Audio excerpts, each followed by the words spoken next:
Hello, I'm Robert Benavides, and my topic is JSON and how it can be used with the Python programming language. Now, this is the tail end of Chapter 10, Files and Exceptions, and the section is called Storing Data. So before we get started, let me go ahead and load up the files that I'm going to be talking about, and then go to File, Open Folder, and open up the folder where I have everything that I need. Okay, so introduction to this topic. When users close a program, how can you save the information they entered? Okay, the situation is this. Many of your programs will ask users to input certain kinds of information. You might allow users to store preferences in a game or provide data for a visualization. Whatever the focus of your program is, you'll store the information users provide in data structures such as lists and dictionaries. When users close a program, you'll almost always want to save the information they entered. A simple way to do this involves storing your data using the JSON module. So, what are the benefits of using the JSON module? The JSON module allows you to dump simple Python data structures into a file and load the data from that file the next time the program runs. You can also use JSON to share data between different Python programs. Even better, the JSON data format is not specific to Python.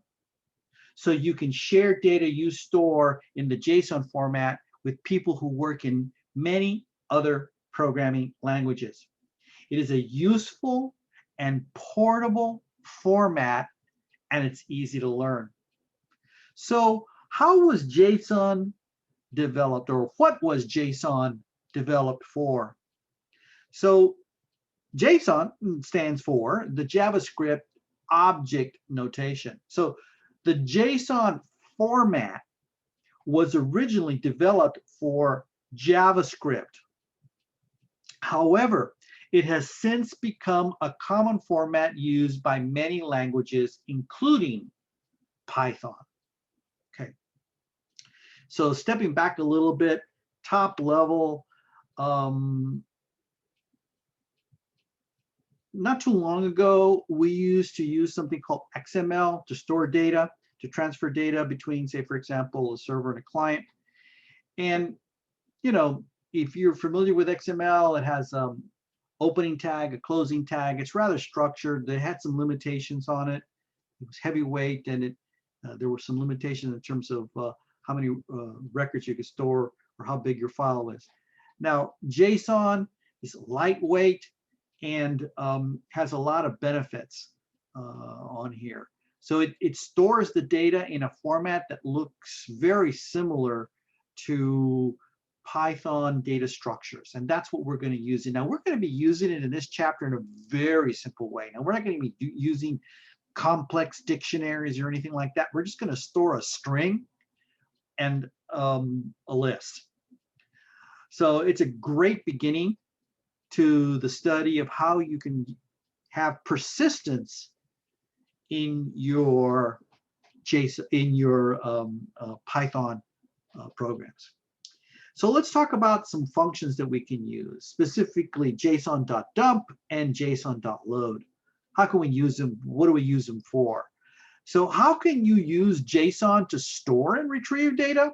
Let's write a short program that stores a set of numbers and another program that reads these numbers back into memory. The first program will use json.dump to store a set of numbers, and the second program will use json.load. So how can we use json.dump? So json.dump, this function takes two arguments, a piece of data to store and a file object you can use to store the data. Here's how you can use json.dump to store a list of numbers. So let me open up number_.writer. And I'm going to also need number_.reader in just a second, so I might as well just go ahead and load that up. Now, Let's just go over the code here. Line 1 imports the JSON module. You don't have to install anything. It's part of the library, part of the Python library. So on line 3, we go ahead and create our list. On line 5, we go ahead and declare a string that's going to be used for our file name. Our file name is going to be called numbers.json, and it is our convention to use the extension JSON if it's going to contain that JavaScript object notation. Line 6, we will open the file name in write mode. And I'm using the explicit notation here of the W to signify this. So we're saying, oh, with open file name, comma, write as the object is going to be called F. And then on line 7, we say Json.dump number. So in other words, in line 3, we create our list. Then we go ahead and open up this file in write mode, and we dump that list in this file. Let me go ahead and run this. And we see that there's no output, but we're going to go ahead and open up this file called numbers.json. Here it is, right here. See it? And we see that we have a list. Now, these numbers don't really mean anything. They're just representing a list. Okay. So again, to repeat what we've done here, the first thing we got to do is import the JSON module and then create a list of numbers to work with. We choose a file name in which to store the list of numbers. It's customary to use the file extension .json to indicate that the data in the file is stored in the JSON format. Then we open the file in write mode, which allows JSON to write the data to the file. We use the json.dump function to store the list numbers in the file called numbers.json. This program has no output, but let's open up the file called numbers.json and look at it. The data is stored in a format that looks just like Python. It is a list. Okay, so how can we use json.load? Now we'll write a program that uses json.load to read the list back into memory. Again, we'll need to have the import statement, and we have our file name. I'm using the explicit notation here for read. If I didn't have that, it would still work, because if you don't specify the second argument, it assumes to be opening the file for read mode. The name of my object is F. So on line 5, then I use the load method of the JSON module to load that file and assign the return to numbers. Numbers is then printed on line 7, and what do you think I'm going to get when I run? When I run this, look down here below, I've got that list that came from that file numbers.json. So that gives us persistence. So now we can create programs, and if we need to save the data for the next time the program is run, we can then read that data into memory and continue to use it. Okay. We make sure in this particular case to read from the same file that we wrote to. This time, when we open the file, we open it in read mode, because Python only needs to read from the file. We use the json.load function to load the information stored in numbers.json, and we assign it to the variable numbers. Finally, we print the recovered list of numbers and see that it's the same list created in numbers_writer.py. This is a simple way to share data between two programs. So how can we extend this and talk about saving and reading user-generated data? So how is saving data with JSON useful? Saving data with JSON is useful when you're working with user-generated data, because if you don't store your user information somehow, you'll lose it when the program stops running. Let's look at an example where we prompt the user for the name or for their name the first time they run the program, and then remember their name when they run the program the next time. Let's start by storing the user's name. Let's look at, let me go ahead and close these, and let me open up my remember me number 1. So here I import the JSON module on line 1. I prompt the user, what is your name? It goes, that the return goes into username. My file name is going to be called username.json. I open the file in write mode. My file object is called F. I use json.dump, and I go ahead and provide the dump function with 2 arguments. The file name and the username. So I'm going to say, hey, what is your name? That goes in the username. I'm going to go ahead and write that to this file called username.json.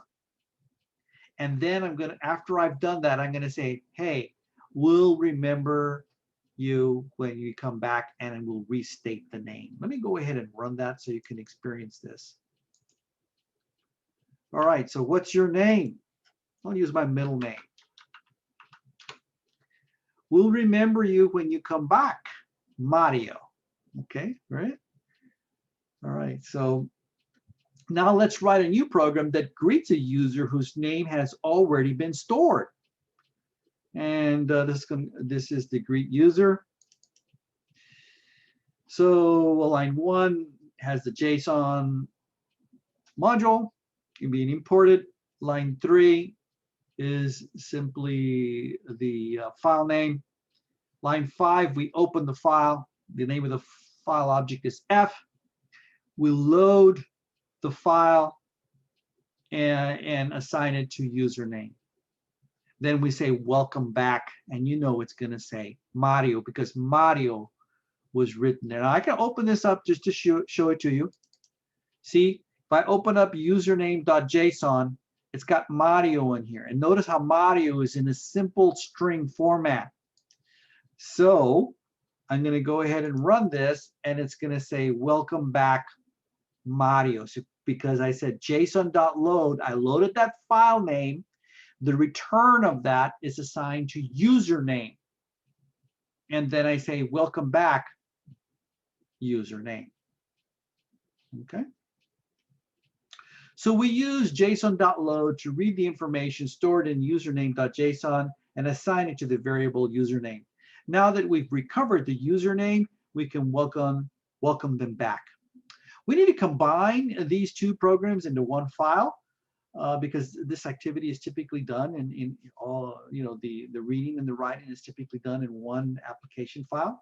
So when someone runs the rememberme.py, we want to retrieve their username from memory if possible. Therefore, we start with a try block that attempts to recover the username. If the file username.json doesn't exist, we'll have the except block prompt for a username and store it in the username.json file for the next time. Okay. There's no new code that we're going to be experiencing. We're going to be just putting both of these ideas together on here. Blocks of code come from the last 2 examples are just combined into one file. We try to open the file username.json. Okay, so if the file exists, we read the username back into memory and print the message welcoming back the user in the else block. If this is the first time the user runs the program, username.json won't exist, and a file not found error will occur. Python will move on to the accept block where we prompt the user to enter in the username. We then use Json.dump to store the username and print the greeting. Let's go ahead and take a look at how both of these ideas are put into one. Okay, so that's going to be in the file that I call, let's see now, what did I call that?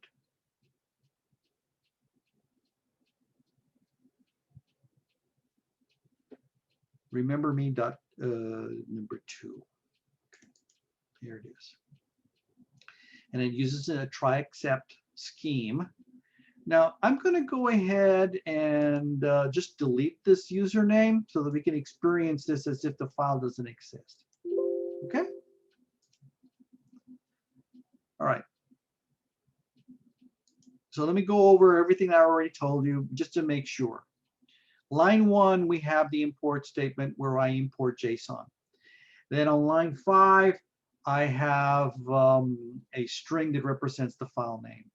Then I do my try except scheme, and I try to open up the file.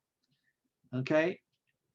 If it's not there, then file not found error catches, right?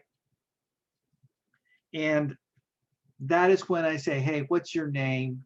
And I open up the file in write mode rather than read, right? And in this case, I dump the name in there and say, I'll remember you next time. Okay. And then if I were to run it again, the file exists, so then the else clause will run. Welcome back. All right, so let me go ahead and run this. So notice the file does not exist. So what's going to happen here? So we're going to say, we're going to try on line 7 to open up a file that doesn't exist. So what's going to happen? The exception block is going to catch. Let me show you that. So what's your name? Right? It didn't go and load anything. So let me go ahead and put in my name, Roberto. And then it says, we'll remember you when you come back. Notice how the else clause did not fire, right? Because it was the try block was not successful. Remember, the else clause fires if the try block is successful. The exception clause here fired. So if I run this again, notice how this file exists. And I put Roberto in there, right? So when I run this again, it's going to try to open up this file called username.json. Is it going to be there? Yes. So what's going to happen? It's going to load it up into memory, and it's going to read, it's going to read that file, and it's going to put the contents in a file called username. In other words, it's going to have Roberto in there, right? And then it's going to say what? Welcome back. None of this except clause here, block, is not going to fire because the file was found, right? So let's go ahead and run it. And it says, welcome back, Roberto, right? It opened the file and they went to else. The except did not take place, okay? So now that brings us to the topic of refactoring. Really important topic. This topic is typically covered when you talk about functions and methods and stuff like that. So often you come to a point where your code will work, but you recognize that you could improve the code by breaking it up into a series of functions that have specific jobs. This process is called refactoring. Okay, so let me repeat that because it's really important. We have this, I'm going to say a philosophy or an idea that each function should do one thing. And if it's trying to do too many things, you need to go ahead and redesign it so that it does this one thing. So refactoring makes your code cleaner, easier to understand, and easier to extend. Okay, it may be more wordy, but it will be structured in an easier to understand way. We can refactor this program by moving the bulk of its logic into one or more functions. The focus is going to be on greeting the user. So let's move all of our existing code into a function called greet user. Okay, so let me go ahead and load that one up. And let me close the ones we no longer need. I think I closed too many of them, but it's fine. Let me go ahead and open it up again. What was I going to open up? Remember me. Okay, so there's the remember me thing. Okay, so let's take a quick look at this. You notice line 1, we import JSON. We go to the bottom here, and greet user is called. This is our call. Then control goes to line 22. We have our doc string on 23, and then we call get stored username, and that goes into username. So get stored username, okay, go to if I right mouse click here and go to definition, it goes to the one on the top. In this particular case, that's where we do the try except else, okay. In this particular case, the get stored username, it will try to open up the file. If the file doesn't exist, we'll return none. Let me show you how that logic is going to work out. Else we'll return the username if it does open up. So if it returns none, see the logic on here? Look, if it returns none, none goes into username. So that when we say if username, well, if it's null, if there's nothing in there, then the if block will not fire and the else block will, in which case then the get username function will fire. So I right mouse click on this, go to definition, and so if the if this one didn't work out, we go to the get username. In this particular case, we'll then go ahead and say what's your name, right? And we'll open it up in write mode, and we'll write the name to the file, okay, and return the username, okay. So get username returns username, right? So in the else clause down here, get username returns username, and it says we'll remember you the next time we come back, okay. Let me go ahead and run this. I'm going to go ahead and run this. Should I run it without the file username.json? Let me go ahead and do that.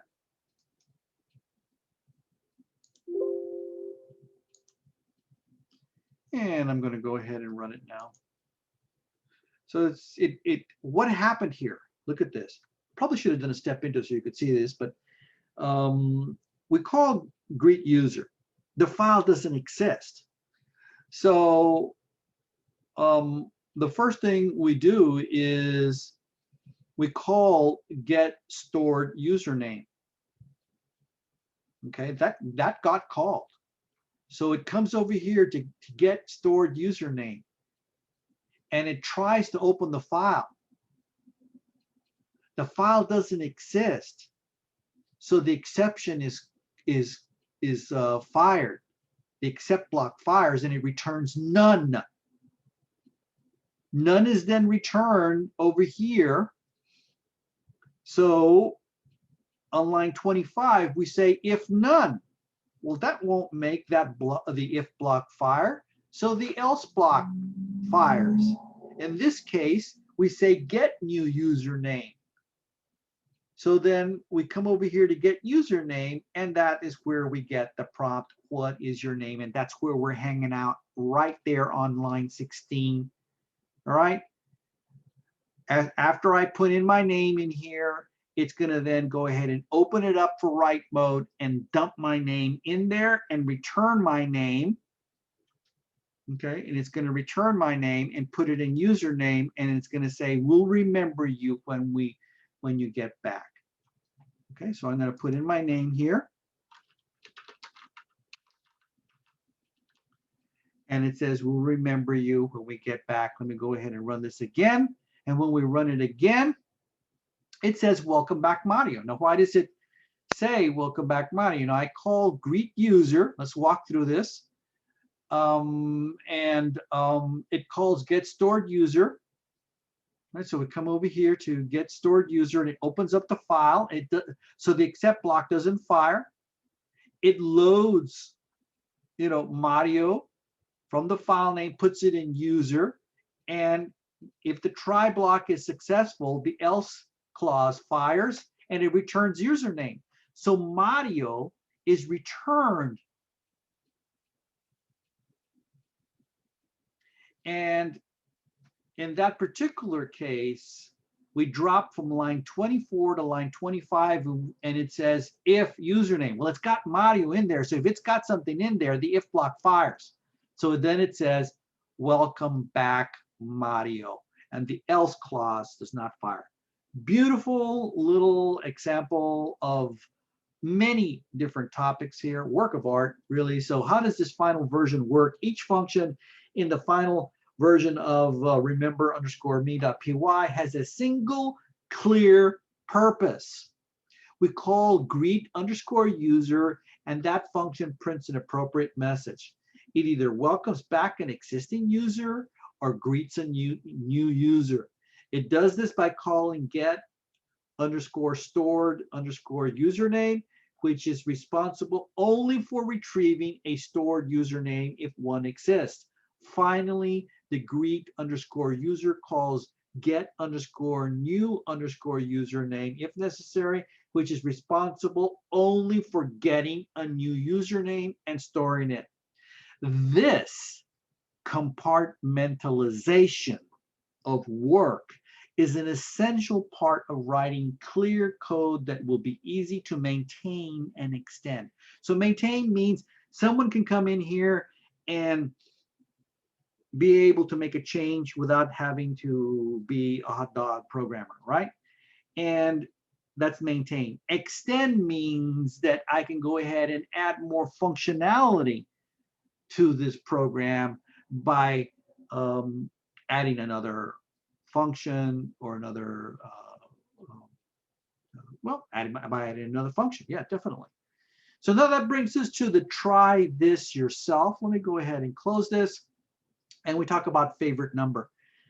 This is 10.11. It says write a program that prompts for the user's favorite number. Use json.dump to store this number in a file. Write a separate program that reads this value and prints the message, I know your favorite number. It's, okay, so it's a read write. Okay, so we're gonna do 10_11 and 10_ this one. The first thing we're gonna do is we got to go ahead and write something. So what's your favorite number? Let me go ahead and run this. So what's your favorite number? And of course, if you've been doing your math classes, you're of course going to say 3.14, right? So you say thanks, I'll remember that. Now in this particular case, we've separated the writing from the reading to separate files. Later on, we'll combine this idea. But the idea here is we want to just look at this and we want to say, well, where is this file? We're looking for favorite_number.json. Where is it here? Here it is right here. If I double click on it, there's the 13.14. Now it's stored as a string. Of course, if we wanted to go ahead and do some more processing on this, not only do we have to read it, but then we're going to have to then convert it to a number, right? Well, that's another story. We'll just go ahead and run this right now. Let's run the read. And in this particular case, I know your favorite number. It's 3.14. In this case, we import JSON. We open the file. The file object is F. We say we use json.load and load that number into memory, or actually we assign that number to the number variable, or to the variable called number, however you want to say it. And then lastly, on line 6, we have a formatted string that uses a placeholder for that special number. So that's 10.11, an excellent example here. Let's go ahead and look at 10.12, favorite number remembered. In this case, we're going to combine the two programs from exercise 10.11 into one file. If the number is already stored, report the favorite number to the user. If not, prompt for the user's favorite number and store it in a file. Run the program twice to see that it works. Okay. All right. So let me go ahead and show you how that works out.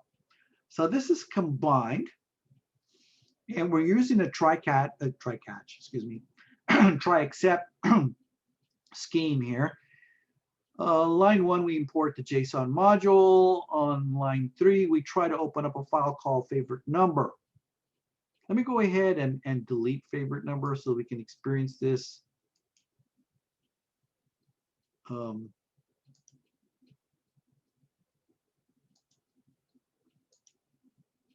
So I'm going to go ahead and delete this.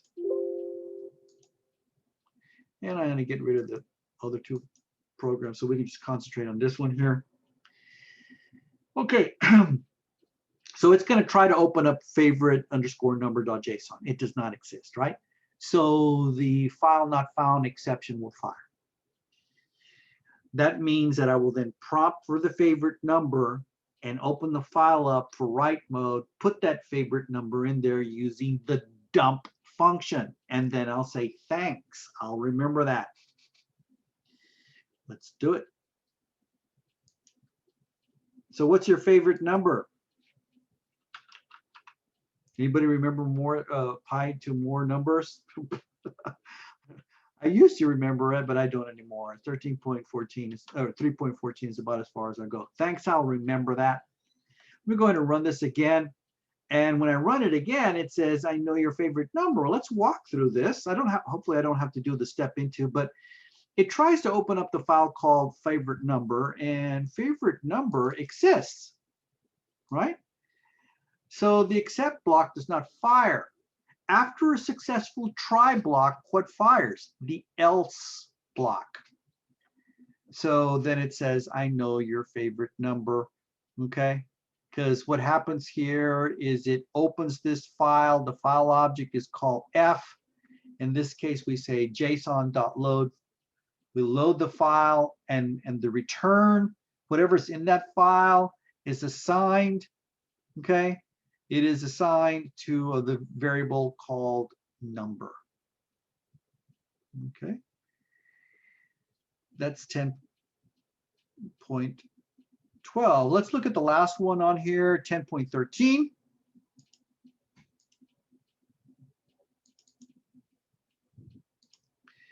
And 10.13 is called verify the user. The final listing for remember me assumes either that the user has either entered their username or that the program is running for the first time. We should modify it in case the current user is not the person who last used the program. Before printing a welcome back message in greet_user, ask the user if this is the correct username. If not, call get_new username to get the correct username. Okay, I got it. So let me go ahead and get rid of the username thing here so that we can experience this from the beginning. And let's just walk through this. So I've got a program here that I can see that's been refactored pretty good. I go to the very bottom here. I see that control starts right here on line 36. That is where I call greet user. So control goes from line 36 to line 22. On 22, we see line 23 is a doc string, documents the function here. It says greet the user by name. So what I do here is I then call get stored username. Control goes to get stored username. I go ahead and try to open up a file name. And if the file name exists, it'll assign that to username. If not, if the file name does not exist, file not found error will fire, and I will return none. When I return none, okay,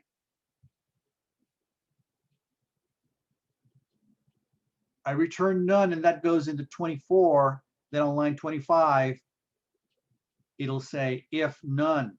Well, that's not a true statement, right? So the else clause will fire and we'll go ahead and get the new username and it will say, I'll remember you when we get back. Okay, let me go ahead and show it to you. Run it here again. So it goes into, I'll remember you when I get back. So let's go ahead and put this in. And run this again. Now notice a username has Mario in it.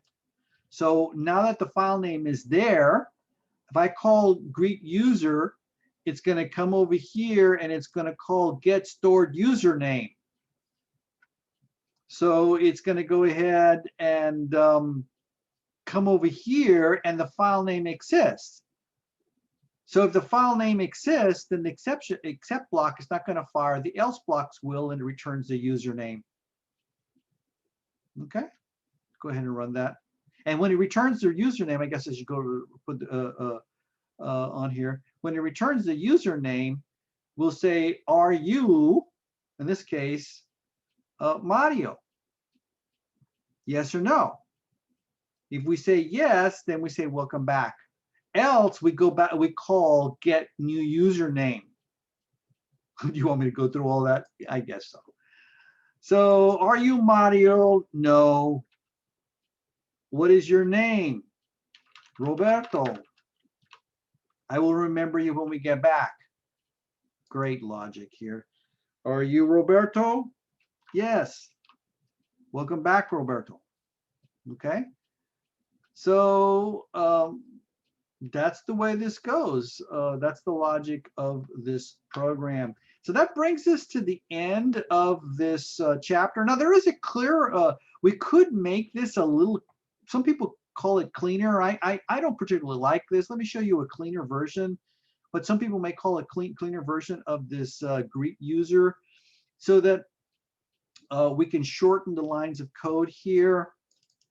So in this particular version here, after we say if correct, we'll just simply welcome back. We don't need to go ahead and we just go return. The return will kick us out of this, so that we can just not have to write. So if we've got a username and it's not correct, let's prompt for a new username on here. So this is a cleaner version, but I just don't personally, I just don't like to use, it seems like a real brute force way to exit this, situation here. Even though people call that cleaner, I like the else clause. That's pretty much up to you. So what do you think? So summary of this chapter, we covered a lot of things. What did we cover in this chapter? Summary of chapter 10. You learned how to work with files, mostly text files. And even JSON is a text file, but it's a text file in a particular kind of format. And that format is that it looks like a Python code, So you learn to read an entire file at once and read through a file's content one line at a time. You learned how to write to a file and append text onto the end of the file. You learned how to read about it. You learned how about exceptions and how to handle exceptions that you're likely to see in your programs. And finally, you learned how to store Python data structures, even though we really only did a string and a list, right? It would have been nice if we would have worked a little bit with dictionaries or some of the more complex dictionaries, like a dictionary that has a dictionary in it or a list. So we learned how to store Python data structures so that you can save information your users provide, preventing them from having to start over each time they run a program. So then that brings us to what are we going to cover in the next chapter, chapter 11. In chapter 11, you'll learn efficient ways to test your code. This will help you trust that the code that you develop is correct, and it will help you identify bugs that are introduced as you continue to build on those programs you've written.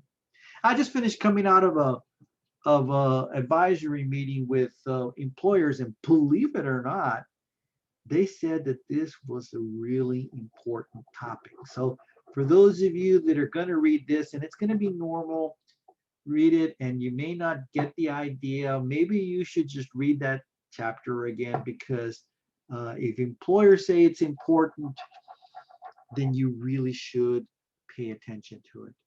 Other than that, I'm Robert Benavides, and we're finished with chapter 10. I hope to see you in the next video. Goodbye.